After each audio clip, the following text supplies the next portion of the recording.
Afternoon. आज हम लोग एक्सरसाइज 3.6 का क्वेश्चन नंबर लास्ट 2 का 3 करेंगे। ठीक है, क्वेश्चन नंबर 2 तक तो समझ आ गया था सब कोई को। ओके, सो आज क्वेश्चन नंबर 3 में क्या बोल रहा है, Ruhi travels 300 kilometre partly by train and partly by bus. मतलब कुछ डिस्टेंस ट्रेन से गया और कुछ डिस्टेंस बस से गया। She takes 4 hours if she travels 60 kilometre by train. अगर 60 किलोमीटर वो जाता है ट्रेन से एंड द रिमेनिंग बाय बस, टोटल डिस्टेंस कितना कवर कर रहा है 300। तो 60 किलोमीटर अगर वो ट्रेन से जाता है, बचा कितना 240। तो बचा हुआ 240 वो बस से जाता है। ठीक है, तो उसको 4 आवर्स लगता है जाने में। If she travels 100 kilometre by train, अगर 100 किलोमीटर ट्रेन से ट्रेवल करता है एंड द रिमेनिंग बाय बस, बाकी का जो बच गया यानी 200 वो अगर बस से जाता है, she takes 10 minute longer, 10 minute ज़्यादा लेता है। यानी पहले 4 आवर्स था, अभी 4 आवर 10 मिनट्स होगा। क्लियर है, सिंपल सा चीज़ है, सिंपल सा चीज़ है। इसमें डायरेक्टली पता चल रहा है कि ट्रेन का स्पीड जो है वो कम है।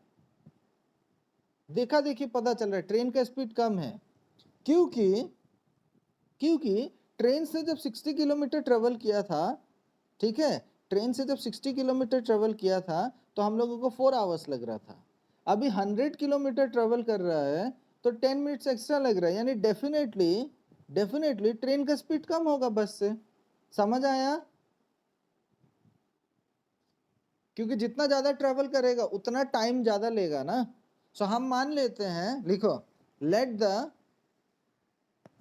The speed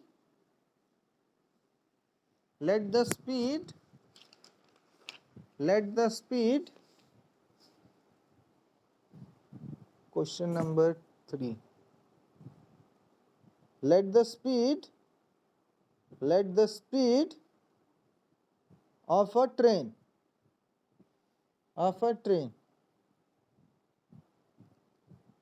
be x kilometre per hour. ठीक है, उसको हमने x किलोमीटर पर आवर मान लिया। ठीक है, और ठीक उसी तरीके से एंड द स्पीड, आप लोग वर्ड में लिखना, मैं तो कॉमा कॉमा लगा सकता हूं, and the speed of a bus be y kilometre per hour. ठीक है,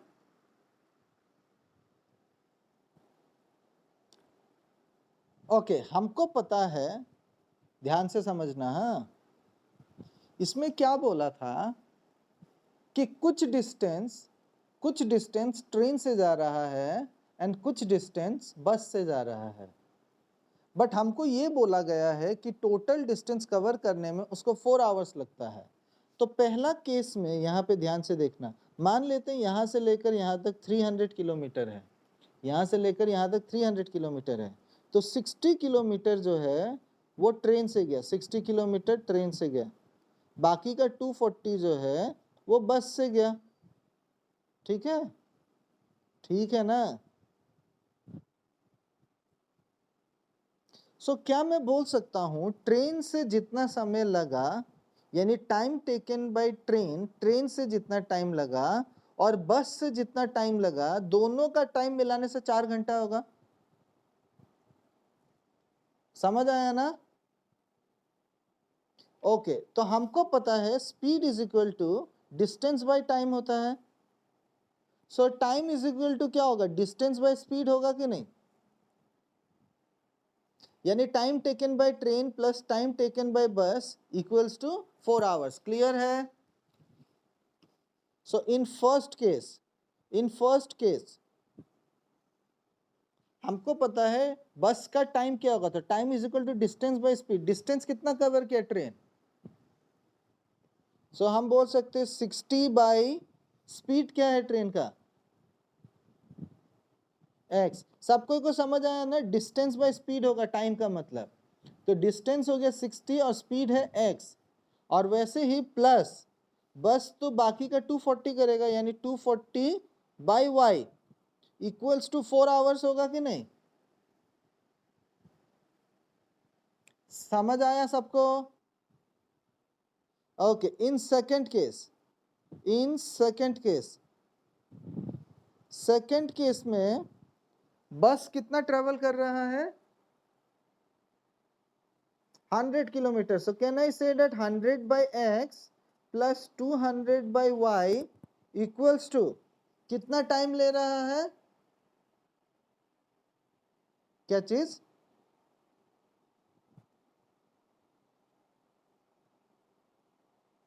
ट्रेन है ना ये, अच्छा ठीक है, जो भी है, ट्रेन 100 किलोमीटर जा रहा है, so distance by speed time हो गया, प्लस बस का हो गया डिस्टेंस बाय स्पीड, तो दोनों का टाइम मिलाकर ये कितना होगा, कितना टाइम ले, 4 आवर 10 मिनट्स। सो 4 आवर्स तो ठीक है, लेकिन मिनट तो अलग यूनिट हो गया, तो हम इसको क्या करेंगे, कन्वर्ट करेंगे, 10 मिनट्स को आवर में कन्वर्ट करेंगे, तो divided by 60। Any problem?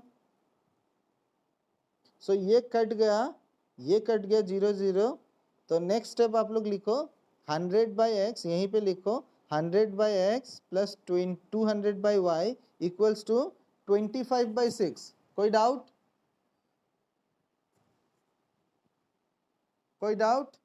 Okay,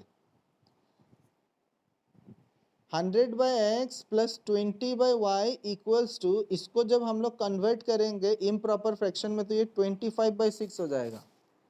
so equals to 25 by 6। अब आप देख सकते हो पहला इक्वेशन और दूसरा इक्वेशन दोनों में, पहला में डिवाइडेड बाय एक्स है, दूसरा में भी डिवाइडेड बाय एक्स है। अभी फर्स्ट इक्वेशन का सेकंड वाला में डिवाइडेड बाय वाई है और दूसरा इक्वेशन में भी डिवाइडेड बाय वाई है। तो हम लोग एज्यूम कर लेते हैं, let 1 by X is equal to U and 1 by Y equals to V. कोई डाउट? अब नेक्स्ट स्टेप बोलो क्या लिखूं, 60u plus 240v equals to 4, और दूसरा हो जाएगा 100u plus 200v equals to 25 by 6। Any problem? अब ध्यान से देखना सबको, ये ऊपर वाला में 4 कॉमन है, तो कॉमन लेकर अगर हम काट देना तो वो ज़्यादा आसान हो जाता है। तो यहाँ पे आप देख सकते हो कि 4 कॉमन है, तो हम इसको 4 से डिवाइड कर देंगे, ये हो गया 15u और इसको 4 से डिवाइड किया तो 60v और ये हो गया 1। Any doubt? ओके, इसमें आप देख सकते हो कि ऊपर में 25 कॉमन है, तो हम लोग 25 से डिवाइड कर देंगे सबको। सो 25 से डिवाइड कर देंगे, तो 25 से डिवाइड करने से ये हो गया 4u प्लस क्या, बाद में देखेंगे, पहले इसको डिवाइड कर लेते हैं। So 8v equals to 1 by 6। Any doubt? इसको इक्वेशन 1 मान लो। लेकिन आप देख सकते हो, मैंने पहले भी आप लोगों को सिखाया था कि जब कभी भी फ्रैक्शन में होता है, ये सॉल्व करने में मुश्किल होता है, मिस्टेक हो सकता है। तो हम क्या करेंगे, इसको 6 से सबको इंटू करेंगे। अब तो ये हो गया आपका 24u plus 48v equals to 1। Let it be equation 2। कोई डाउट? हमने 6 से सबको इंटू कर दिया, 6 4 ज़ा 24u प्लस तो प्लस 6 8 ज़ा 48v इक्वल्स टू 1। ओके, अब देखो इक्वेशन 1 को हम लोग क्या चीज से इंटू करेंगे और इक्वेशन 2 को क्या चीज से इंटू करेंगे। हम लोग u को सेम कर रहे हैं, तो क्या चीज से इंटू करें? बच्चा क्या करता है जनरली, बच्चा क्या करता है, इक्वेशन 1 को 24 से इंटू कर दिया, इक्वेशन 2 को 15 से कर दिया, टाइम बर्बाद कर रहा है आप लोग।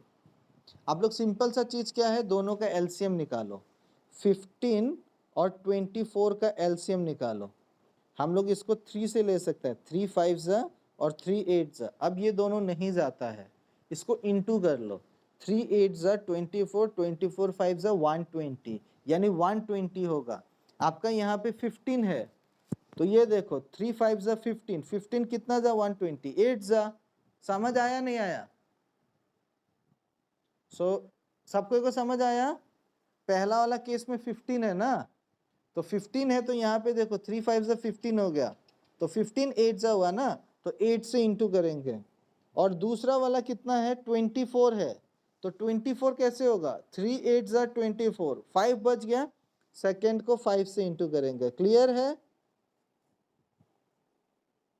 सो 8 से इंटू किया तो ये हो गया 120u प्लस 8 6 जा 48,0v इक्वल्स टू 8, और ये हो गया 120u प्लस, इसको अगर हम लोग 5 से करेंगे तो 240v इक्वल्स टू 5। अब देख सकते हो इसको हम क्या करेंगे, माइनस करेंगे, तो ये माइनस हो गया, ये माइनस हो गया, ये माइनस हो गया, ये कट गया, 480 में से 240 गया तो 240 बच गया, इक्वल्स टू 8 में से 5 गया तो 3 बच गया। सो v इज इक्वल टू कितना होगा? बच्चा लोग जल्दी जल्दी जल्दबाजी में 80 लिख देता है, अभी जैसे कि एक बच्चा ने बोल ही दिया 80, ये गलत है, ये 3/240 होगा, तो इसको काटोगे तो ये होगा 1/80, 80 एंड 1/80 में बहुत डिफरेंस है कि नहीं? ओके, तो हमको ये मिल गया। अब इसको पुट करो किसी एक इक्वेशन में, किस में पुट करोगे? 1 में पुट कर देते हैं, तो putting v is equal to 1/80 in equation 1, putting v is equal to 1/80 in equation 1। So equation 1 में हम लोग पुट कर रहे हैं, so 15u plus 60 into 1/80 equals to 1, 0 0 cut गया, 6 3 जा 2 4 जा। क्लियर है? अच्छा, इसका एलसीएम क्या है?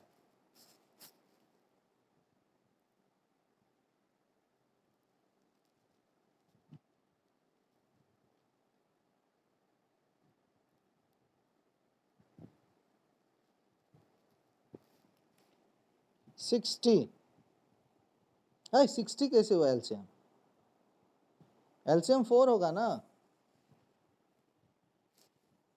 सो 4 से हम सबको मल्टीप्लाई करेंगे, 4 से मल्टीप्लाई कर दिया तो ये हो गया 60u प्लस ये कितना होगा 3 इक्वल्स टू ये कितना होगा 4। अब इसको हम लोग सॉल्व करेंगे तो ये हो गया 60u इक्वल्स टू 4 माइनस 3, यानी ये हो गया u इज इक्वल टू 1/60। कोई डाउट?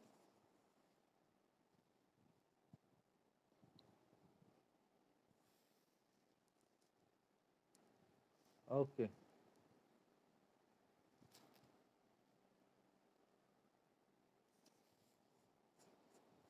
यहाँ पे देखो हमने 15u प्लस v का वैल्यू पुट कर दिया, 60 इंटू 1/80 इक्वल्स टू 1, 0 0 काट दिया और इसको हमने 2 से काट दिया, तो 2 3 जा 2 4 जा। अब देखो ये पूरा डिनोमिनेटर में आप देख सकते हो 4 एलसीएम है, तो 4 से हमने सबको मल्टीप्लाई कर दिया, 4 15 जा 60 प्लस प्लस इसको 4 से इंटू करोगे तो 4 4 कट जाएगा, 3 बच गया, इक्वल्स टू इसको 4 से इंटू करोगे तो 4 हो गया। अब ये 3 वहाँ गया तो माइनस हो जाएगा, तो आपके पास बच गया 60u इक्वल्स टू 1। अब u is equal to 1/60। Clear? Now 1/x is equal to u and 1/y equals to v। 1/x is equal to u का मतलब कितना है 1/60, और इसको हम लोग रेसिप्रोकल कर देंगे, रेसिप्रोकल कर देने से ये हो गया x is equal to 60।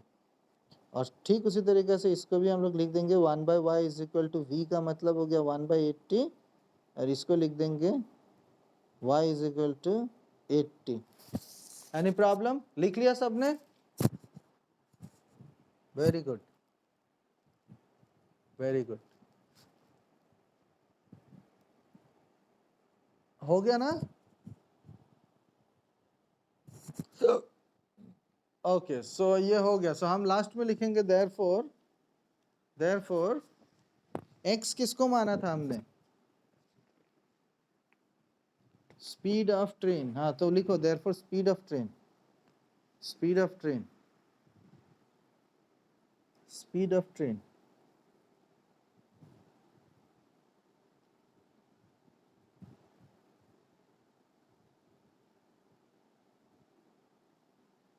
Equals to कितना?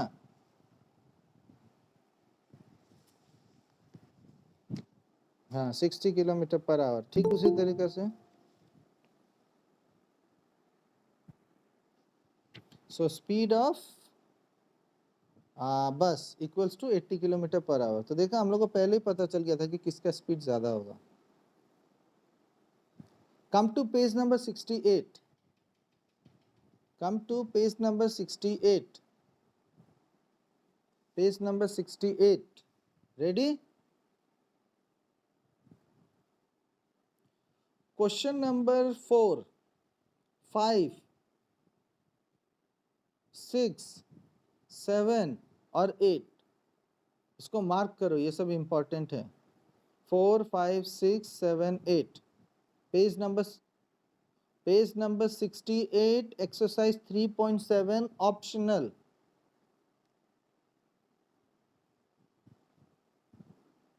Question number 4, 5, 6, 7 and 8. These are important question.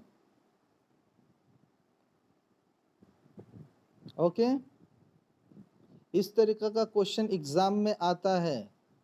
ज्यादातर क्वेश्चन नंबर 7 आता है। ठीक है, आपको इस तरीका का क्वेश्चन दे देगा, क्वेश्चन नंबर 7 वाला, और बोल देगा कि सॉल्व दिस बाय कोई एक मेथड से, या तो फिर बोलेगा कि कोई एक मेथड जैसे सब्स्टिट्यूशन, एलिमिनेशन, क्रॉस मल्टीप्लिकेशन, किसी भी एक मेथड से, या तो फिर डायरेक्टली देकर क्वेश्चन बोलेगा सॉल्व। तो आपका मर्जी जैसे करना है। क्लियर है?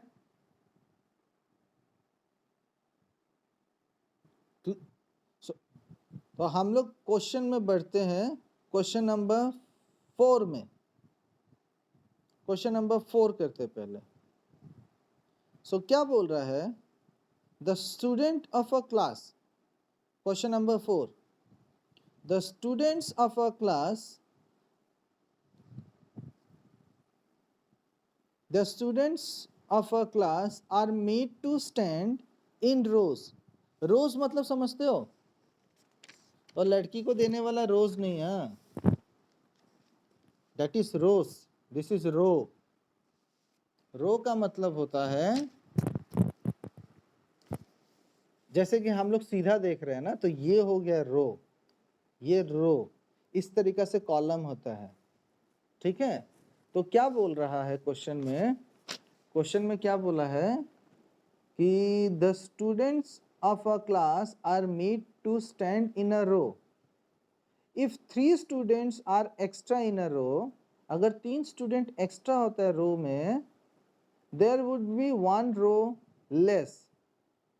अगर 3 स्टूडेंट एक्स्ट्रा हो जाता है रो में, क्वेश्चन को अच्छा से समझना, ये क्वेश्चन बहुत लोग कंफ्यूज होता है, समझ ही नहीं आता है।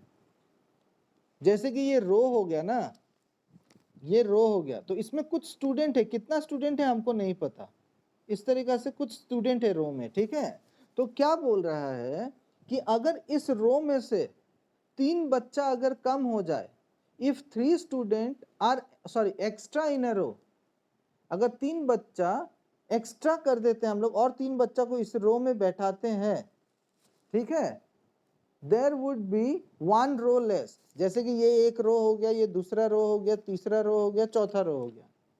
ऐसा कितना रो है हमको नहीं पता। ठीक है, अगर हम 3-3 बच्चा को हर एक रो में बैठाते तो एक रो खत्म हो जाएगा। क्लियर है? सब कोई को समझ आया? हमारे पास कुछ रो है, हमारे पास कुछ रो है, कितना रो है हमको नहीं पता। This is first row, this is second row, third row, fourth row, और हर रो में कुछ बच्चा है, कितना बच्चा हमको वो भी नहीं पता। बट ये बोला है कि ऑलरेडी यहाँ पे कुछ बच्चा बैठा हुआ है, तो क्या बोल रहा है कि अगर हम लोग 3 बच्चा हर एक रो में दे दे, हर एक रो में, जैसे कि इस रो से निकाल के इसमें 3 बच्चा दे दिया, इसमें 3 बच्चा दे दिया, इसमें 3 बच्चा दे दिया, तो एक रो कम हो जाएगा। यानी अगर 4 रो था तो अब 3 रो ही बचेगा। क्लियर है? और फिर क्या बोल रहा है, if 3 student are less in a row, अगर 3 बच्चा को, पहले जैसे कि इतना बच्चा था, कितना बच्चा था, 1 2 3 4 5 6, just an example, I am giving an example, there are 6 student in a row, ठीक है। If you are reducing 3 student from this row, यानी 1 2 3, 3 बच्चा को अगर हम लोग निकाल देते हैं तो अलग रो में बैठाएंगे, तो क्या बोल रहा है, if 3 student are less in a row, there would be 2 row more, यहाँ पे 2 रो और बढ़ जाएगा। समझ आया नहीं आया? सो हम मान लेते हैं, let the number of students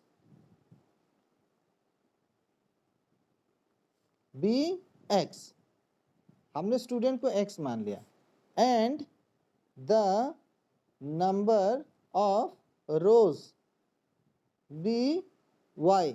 सबको को समझ आया ना जो समझाया मैंने? ओके, तो टोटल स्टूडेंट कितना होगा, टोटल स्टूडेंट कितना होगा, टोटल स्टूडेंट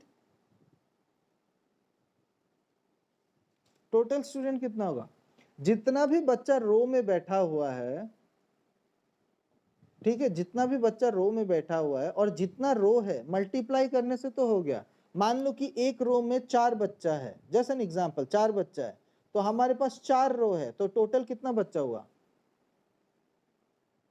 16। जस्ट मल्टीप्लाई करो, यानी जितना स्टूडेंट है मल्टीप्लाइड बाय नंबर ऑफ रोज, तो यानी टोटल स्टूडेंट होगा XY। कोई डाउट?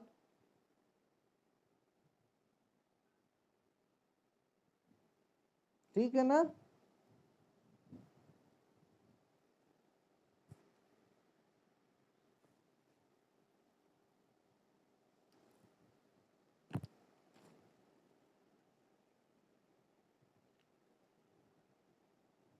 क्लियर है ना यहां तक?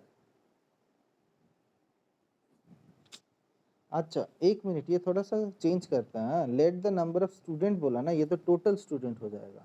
हम मान लेते let the number of student in each row, in each row, each row,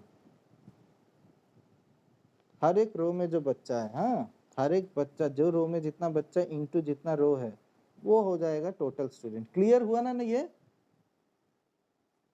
okay, अब क्या बोला है इन फर्स्ट केस, ध्यान से समझना ये, हाँ, बहुत लोग ये क्वेश्चन कंफ्यूजिंग करता है। इन फर्स्ट केस क्या बोला है कि the student of a class are made to stand in row if 3 student are extra in a row. Row हमने क्या लिया था, 3 स्टूडेंट एक्स्ट्रा, यानी एक रो में कितना स्टूडेंट था, x था, एक रो में स्टूडेंट था कितना, x था, है ना। अगर 3 स्टूडेंट बढ़ा दिया यानी x+3, ठीक है, ठीक है। सो 3 स्टूडेंट अगर हमने बढ़ा दिया, if 3 student are extra in a row, there would be 1 row less, यानी एक रो कम हो जाएगा, यानी हमारे पास टोटल रो था y, यानी अब हो जाएगा y-1। क्लियर है? ये हो गया number of student in each row, और ये हो गया कितना रो है। So number of student in each row into number of row क्या मिलेगा,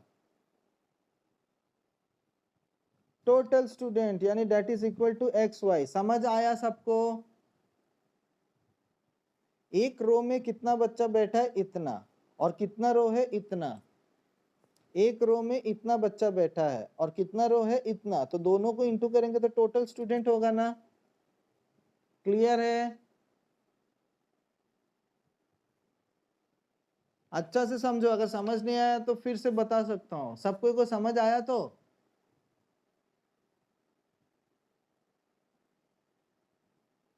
हाँ या ना? सबको समझ आया? ओके, तो अब इसको सॉल्व करते हैं।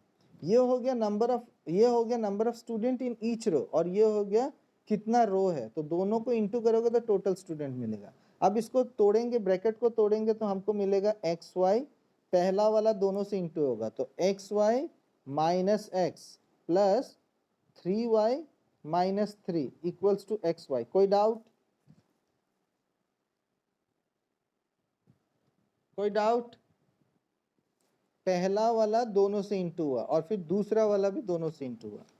ये एक्स वाई और ये एक्स वाई कट गया, क्योंकि ये एक्स वाई को अगर हम उधर ले जाएंगे तो माइनस होगा, तो प्लस और माइनस कट गया। क्लियर है?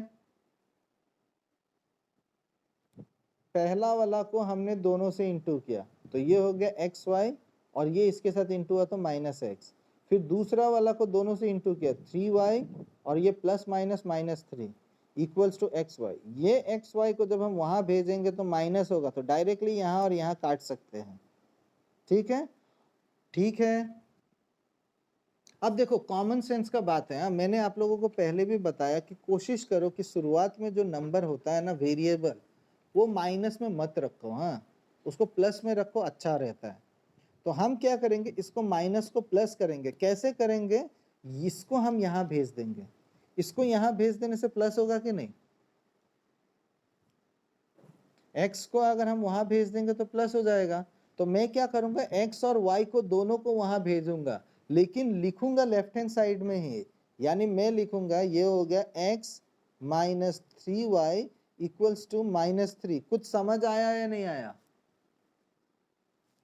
ये x को मैं वहां भेज दिया तो ये प्लस हो गया, इसको वहां भेज दिया तो माइनस हो गया, यानी x माइनस 3y, और ये माइनस 3 को वहीं रहने दिया, यानी माइनस 3।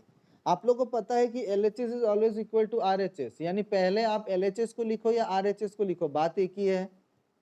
समझ आया?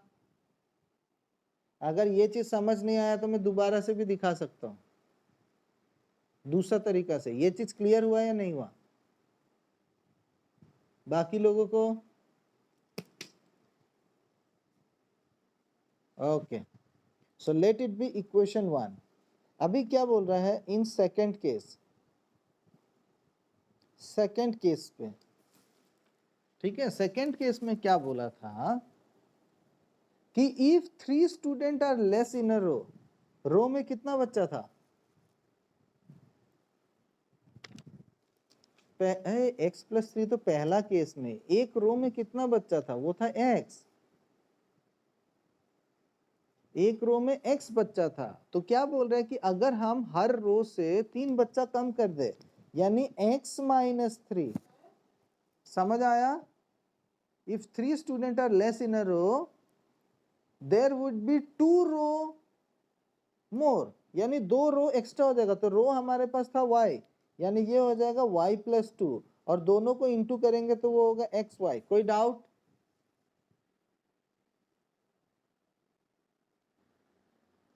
ओके, सो ये हो गया कि अगर 3 स्टूडेंट को हमने कम किया रो से, हर एक रो से अगर 3 स्टूडेंट को कम करते हैं, तो यानी एक रो में x स्टूडेंट था तो 3 स्टूडेंट कम कर दिया, यानी x माइनस वाई।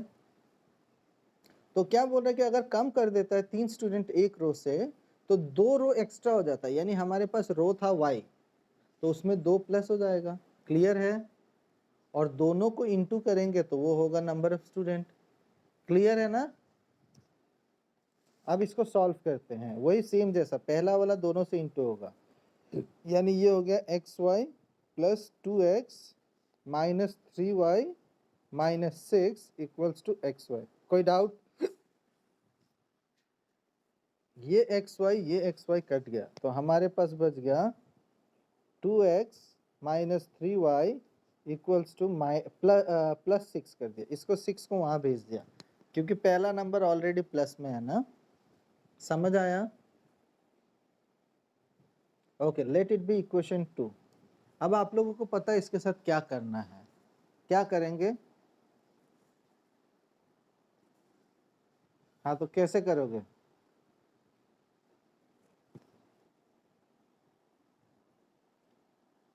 अरे क्या जरूरत है, आप देखो ना, पहला वाला का y 3y है, दूसरा वाला का भी 3y है, इंटू करने की क्या जरूरत है। थर्ड प्लस करेगा तो भी नहीं होगा। साइन देखो ना, दोनों का साइन सेम है कि नहीं, दोनों का साइन सेम होने से क्या किया जाता है, माइनस करेंगे। तो यहाँ पे हम लोग लिख देते इक्वेशन 1 माइनस इक्वेशन 2 वी गेट, तो माइनस करेंगे तो ये हो गया x minus 3y equals to minus 3, 2x minus 3y equals to 6, और ये चेंज हो गया, ये माइनस हो गया, ये प्लस हो गया, और ये माइनस हो गया, यानी ये कट गया, आपके पास बच गया minus x equals to minus 9, minus minus cut गया, x इज इक्वल टू 9। कोई डाउट। अब इसको पुट कर दो इक्वेशन 1 में, तो y इज इक्वल टू 4 निकलेगा, y इज इक्वल टू 4 निकलेगा। हाँ, सो हो गया। तो मैक्सिमम बच्चा क्या करता है ना, x का वैल्यू निकाल लिया, y का वैल्यू निकाल लिया, खत्म आंसर। लेकिन क्वेश्चन में क्या बोला, find the number of student in the class. So number of student तो वो एक्स वाई है ना, है कि नहीं, क्योंकि वही तो टोटल स्टूडेंट है ना। सो हम लिखेंगे therefore total student, therefore total student, therefore total student equals to क्या, एक्स वाई। अब फिर उसके बाद x का वैल्यू जो भी निकला, y का वैल्यू जो भी निकला, इंटू करो, 36 आएगा। Clear. Okay, now let's move to question number 5।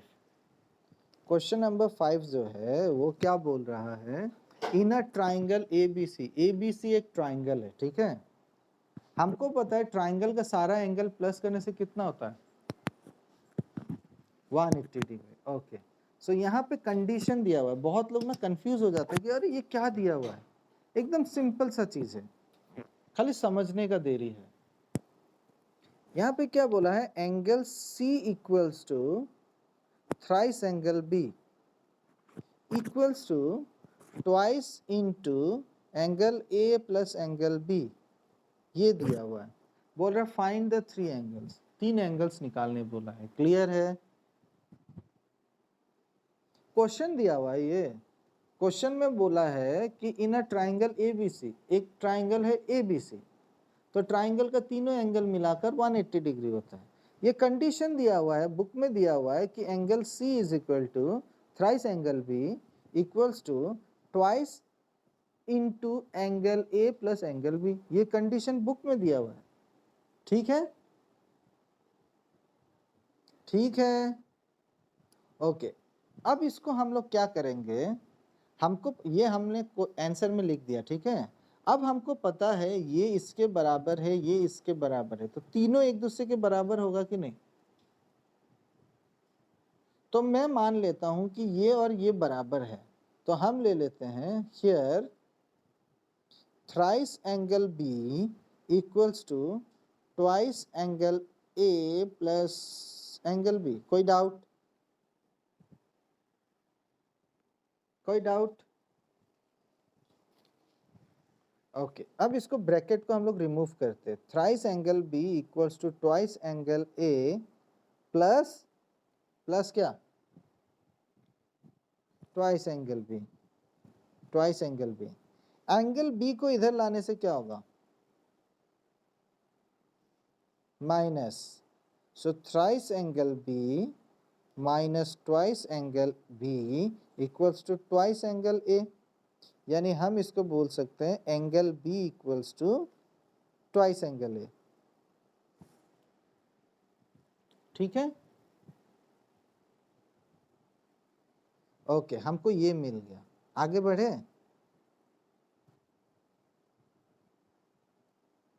आगे बढ़े ना। देखो आपको क्या कोशिश करना है कि एंगल ए, एंगल बी और एंगल सी सारा एक ही टर्म्स में आना चाहिए, ठीक है, सारा एक ही टर्म्स में आना चाहिए। अगर सेम टर्म में आएगा तभी आप उसको प्लस या माइनस कर सकते हो, यानी एंगल बी जो है ट्वाइस एंगल ए हुआ। तो अभी हम लोग कोशिश करेंगे कि सी को भी, ठीक है, हमको पता है angle C equals to thrice angle B है ना, also angle C is equal to thrice into angle B का मतलब ये है, सो हम लिख सकते हैं ट्वाइस एंगल ए, यानी ये हो गया 6 एंगल ए। कोई डाउट? अब देखो एंगल बी जो है ए के टर्म्स में है, समझ आ रहा है? एंगल बी जो है ए के टर्म्स में है, एंगल सी जो है वो भी ए के टर्म्स में है ना? हमको पता है तीनों एंगल मिलाकर 180 होता है। एंगल बी हो गया ए के टर्म्स में, सी हो गया ए के टर्म्स में, ए तो ए ही है ना। तो क्या मैं बोल सकता हूं, now angle A plus angle B plus angle C equals to 180 degree. Angle A तो एंगल ए, एंगल बी का माने क्या, twice angle A, plus C का माने क्या, 6 एंगल ए इक्वल्स टू 180। अब इसको सॉल्व करेंगे तो ये हो गया आपका कितना, 9 angle A, very good, 9 angle A equals to 180। अब ये 9 इधर जाएगा तो ये हो गया angle A is equal to 20, correct, 20 degree. Clear है? यानी आपको एंगल ए मिल गया। Let this be equation 1, this is equation 2, ठीक है। सो अब लिखो putting angle A equals to 20 in equation 1, और उसके बाद देखो क्या मिलता है। और वैसे ही इक्वेशन 2 में भी पुट कर देना, बस हो गया। तो एक आएगा 40 और एक आएगा 120,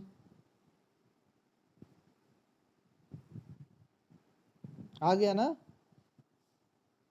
हाँ हाँ, पुटिंग करके लिखो, पुटिंग बोल के लिखो या सब्स्टिट्यूटिंग बोल के लिखो, जो मर्जी।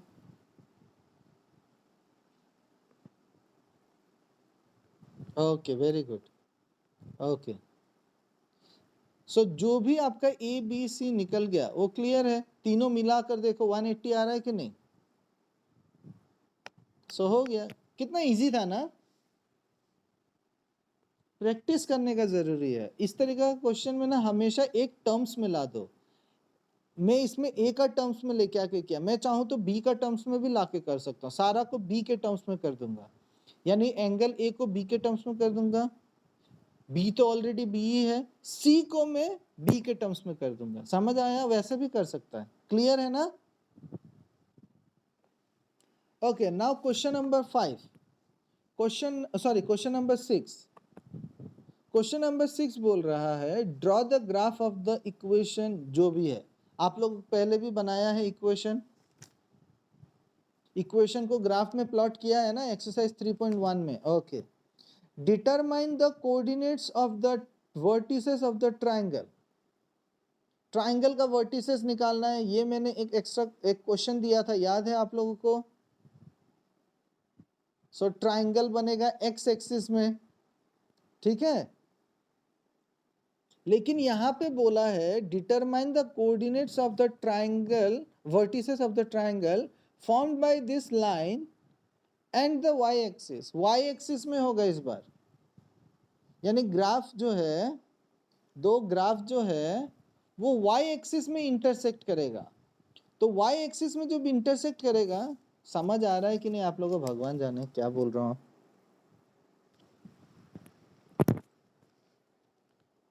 ये एक्स एक्सिस हो गया, ये वाई एक्सिस हो गया, ठीक है।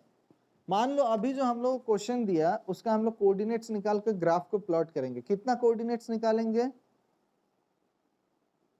3। तो वो ये एक्स एक्सिस हो गया, ये वाई एक्सिस हो गया। तो वो जब हमने प्लॉट किया तो देखा कि ये ग्राफ इस तरीका का आया, पहला वाला जैसे एन एग्जाम्पल, हाँ। और दूसरा वाला कुछ इस तरीका का आया। क्लियर है? आपको बोला है कि वाई एक्सिस में जो ट्राइंगल फॉर्म हो रहा है उसका कोऑर्डिनेट निकालना है। ये है वाई एक्सिस। सो इस वाई एक्सिस में ये ट्राइंगल फॉर्म कर रहा है, समझ आया? सो इसका कोऑर्डिनेट लिखना है, दैट्स ऑल। इसको आप लोग ए मान लेना, इसको बी मान लेना, इसको सी मान लेना। मेरे को नहीं पता फिगर ऐसा आएगा या कैसा आएगा, मैं एक एग्जाम्पल दिया, ठीक है। और मैंने आप लोगों को यह भी सिखाया था कि इसमें से एरिया कैसे निकाला जाता है, याद है ना? सो ये आपका बेस हो जाएगा, इसका यूनिट देख लेना कि कितना होगा, वो बेस हो गया। और यहां से लेकर यहां तक ये जो परपेंडिकुलर होगा ये उसका हाइट हो जाएगा। क्लियर है? सो आप लोग इस क्वेश्चन में थोड़ा सा ऐड करो, also find the area of the triangle. ये आप लोगों का होमवर्क रहेगा, ठीक है। Also find the area, also find the area of a triangle so form on y axis. Also find the area, also find the area of triangle formed on y axis. Okay? Okay, let's move to another question, number 7. हाँ,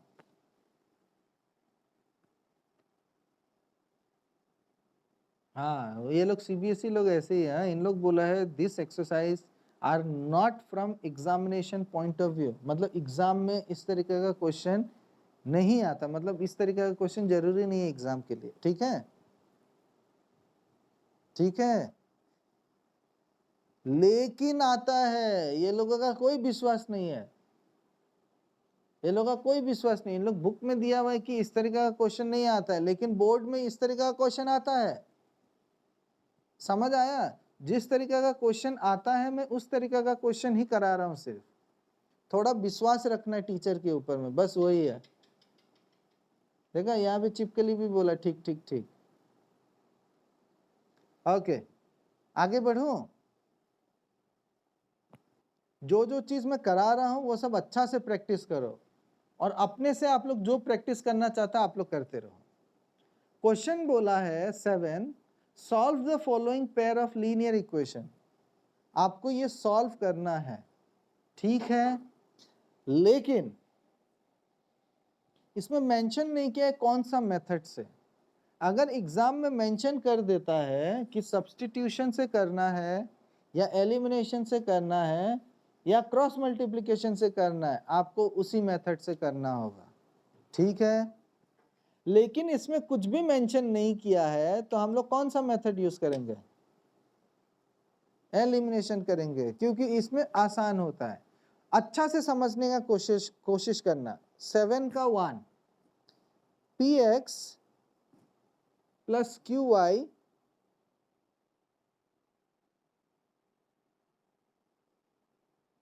px plus qy equals to p minus q। और दूसरा हो गया qx minus p y equals to p plus q। कोई doubt?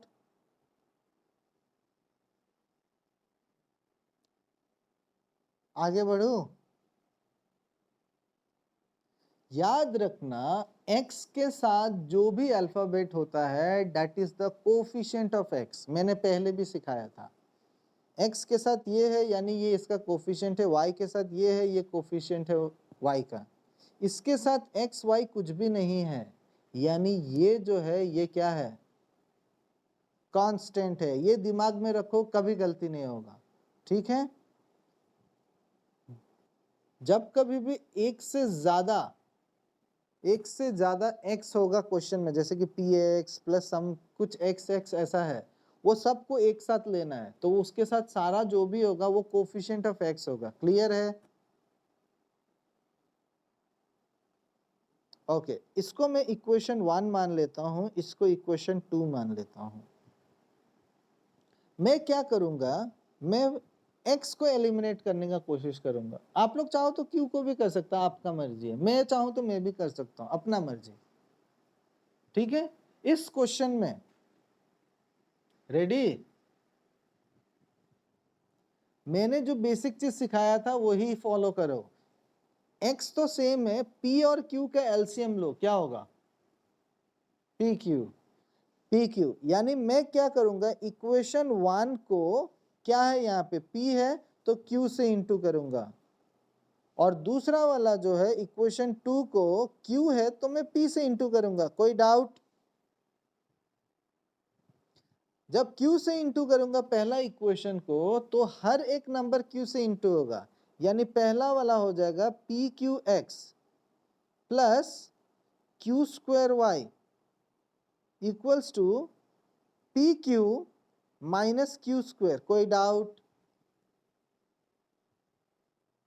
और into करते समय थोड़ा ध्यान देना, क्योंकि बच्चा लोग इसमें छोटा सा गलती कर देगा ना, p के जगह में q लिख दिया या q स्क्वायर के जगह में कुछ और लिख दिया, खत्म, पूरा आंसर खत्म।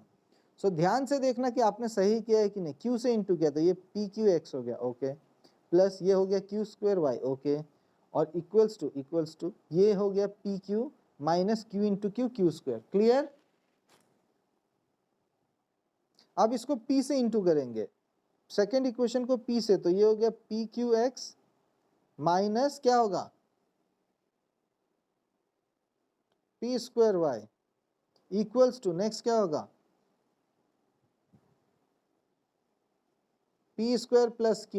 बोलेगा तो गया काम से, p स्क्वायर प्लस pq, सारा नंबर इंटू होता है ना। समझ आया नहीं आया?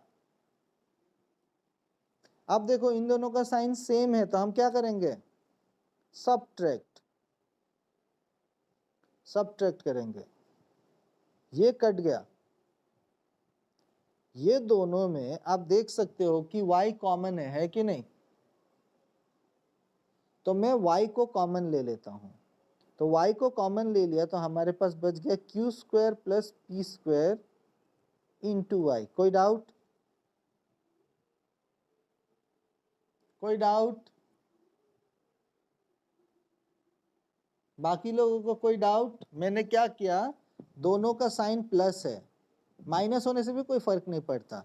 हमने y को कॉमन ले लिया तो बच गया q स्क्वायर, यहाँ पे बच गया q स्क्वायर, और ये है प्लस, तो प्लस p स्क्वायर। अगर माइनस होता तो माइनस p स्क्वायर होता। क्लियर है? अब यहाँ पे हम लोग लिख सकते हैं pq, जल्दबाजी मत करना, जल्दबाजी करेगा आंसर गलत करेगा, जो ज्यादा उस्तादी मारेगा वो गलती करेगा ही करेगा। स्टेप बाय स्टेप जाओ, P Q minus Q square. अब देखो ये माइनस है, दोनों के साथ माइनस इंटू होगा, तो ये हो गया minus P square minus P Q. कोई डाउट?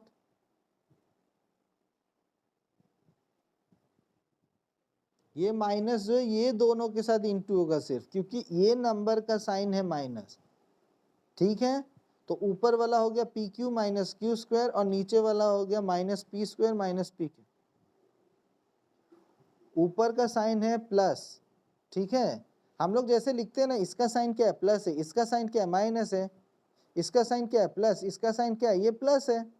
तो सेम वे ये दोनों का साइन जो है वो है माइनस, तो ऊपर वाला तो जैसा है वैसा का वैसा लिख दिया, P Q minus Q square, और नीचे वाला को हम लोग माइनस से इंटू करेंगे, तो एक से ज्यादा नंबर जब माइनस से इंटू करते हैं साइन चेंज होता है, तो ये हो गया माइनस पी स्क्वायर, और ये हो गया minus plus minus P Q. अब ये पी क्यू प्लस में और ये पी क्यू माइनस में कैंसिल होगा। क्लियर? अब यहाँ पे हमको y निकालना है, तो y को इधर रख दिया, ध्यान से देखना, मैं इस q स्क्वायर और p स्क्वायर को यहाँ भेज दिया, ठीक है। ऊपर में क्या मैं माइनस को कॉमन ले सकता हूं?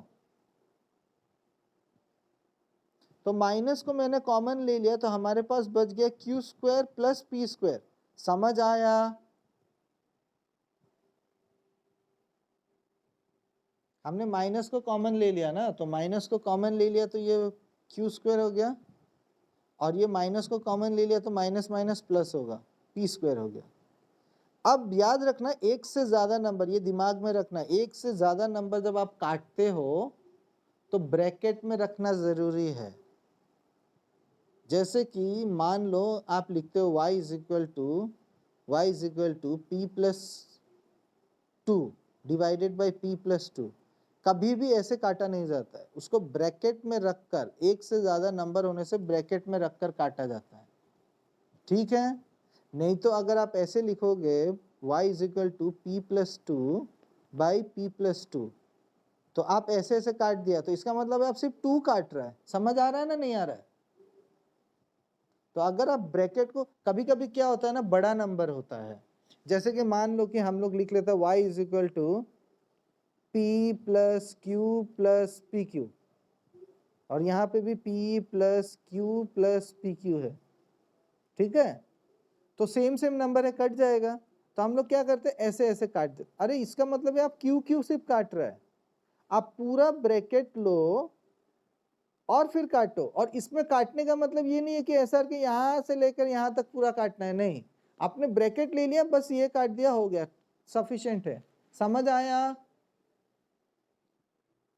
तो यहाँ पे हमने ब्रैकेट ले लिया, ये और ये कट गया, तो हमारे पास बच गया y इज इक्वल टू -1। कोई डाउट? कोई डाउट? अब इसको हम लोग इक्वेशन 1 में पुट कर देते हैं। इक्वेशन 1 में पुट कर दिया, मैं थोड़ा पेज बचा रहा हूँ, हाँ। इक्वेशन 1 में पुट कर दिया तो ये हो गया px प्लस q, और ये हो गया -1, है कि नहीं, equals to p minus q. अब ये हो गया px minus q equals to p minus q. कोई डाउट? अब देखो कॉमन सेंस है, हाँ, LHS में जो भी होता है और RHS में जो भी होता है, अगर सेम सेम साइन होता है और same, that means like term होता है LHS में और RHS में, दोनों में लाइक टर्म होता है और दोनों का साइन अगर सेम होता है तो हम लोग काट सकते हैं। ये माइनस क्यू, ये माइनस क्यू, कट गया। कोई डाउट? अगर ऑपोजिट साइन होता, जैसे कि ये प्लस होता और ये माइनस होता, तो नहीं कटेगा। सेम साइन होना होगा और सेम टर्म होना पड़ेगा, तभी कटेगा, ठीक है? तो आपके पास बच गया px is equal to p। अब x इज इक्वल टू क्या होगा, 1 हो गया, खत्म।